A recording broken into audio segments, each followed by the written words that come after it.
Welcome to the American Institute of Healthcare Professionals video on enablers and why they do it. And in this video, we're going to look at the psychology behind enablers, as well as the psychology behind the enabled and the dysfunctional relationship that occurs because of it, the toxic relationship in many ways. Enabling in itself is not, though, something that is healthy or trying to get the best out of someone because you're helping them, because you feel the need to be kind and to help someone who's really in the dumps. Enabling instead is something where an individual has a psychological need to continue to help someone who won't help themselves, to help them to such an extent that it becomes pathological. And it becomes pathological to the point where it hurts the individual that's helping or enabling, as well as hurting the individual that's enabled because it's not allowing them to grow.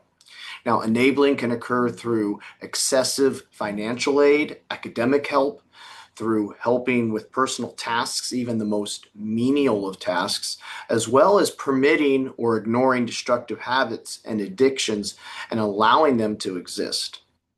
Now, enabling can occur with children, but it can also continue with adults themselves. And it could be between parents and children, or it can also exist within any type of friendship in itself. Ultimately, we should all want to have some type of balance in how we help someone so that we're not enabling, but we're also still being empathetic and helpful, but also maintaining that healthy boundary for our own mental health, our own financial status, but also allowing that other person to grow and become self-sufficient in themselves. And that's where the old adage comes to play, where you can give a man a fish or you can teach them to fish. And that's very important because sometimes a person is very low in life and they need that fish. But most of the time, they need to learn consequences. They need to learn how to stand on their own feet, and teaching them the skills and giving them the attention can help them learn to move forward instead of crippling them by constantly just giving and not teaching in itself. Now, the psychology behind enabling comes from the point of meeting a need. Many dysfunctional and unhealthy relationships occur for enablers because they need to help that person because there's a fear. They have maybe past family dismissal.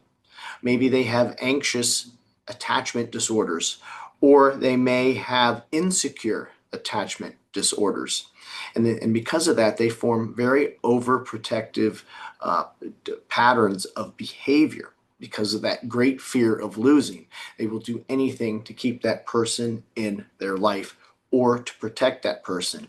And in doing so, many times the behavior of the enabled is excused, it's forgotten.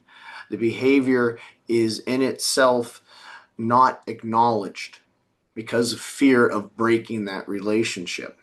So the individual sees themselves as a rescuer, looking to save the person without really giving the person the tools to save themselves. And in doing so, they will permit the destructive behavior to maintain the actual relationship, even to the point of belittling the magnitude of the situation itself. Now, to escape this cycle, enablers need to learn to let go and to form healthy boundaries and to allow consequences to occur.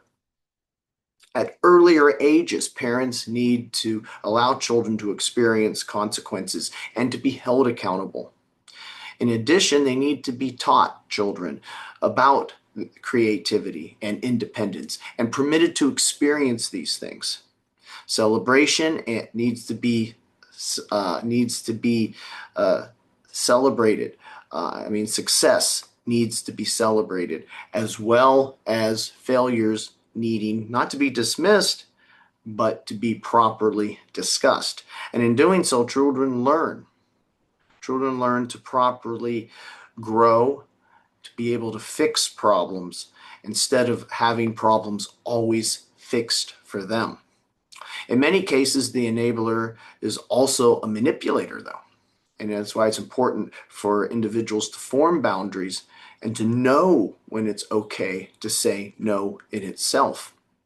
Now, on the other end of the spectrum of this dysfunctional relationship, we see the enabled.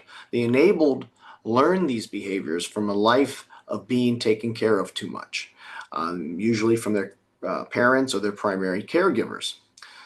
As children, many enablers had no responsibility, so they didn't have consequences and they continued to move forward. Many parents who clean up every single mess that a child makes instead of allowing them to be part of the solution, or parents who dismiss failures, or parents who make excuses, or parents who set no boundaries lead to a potential of adult enabled.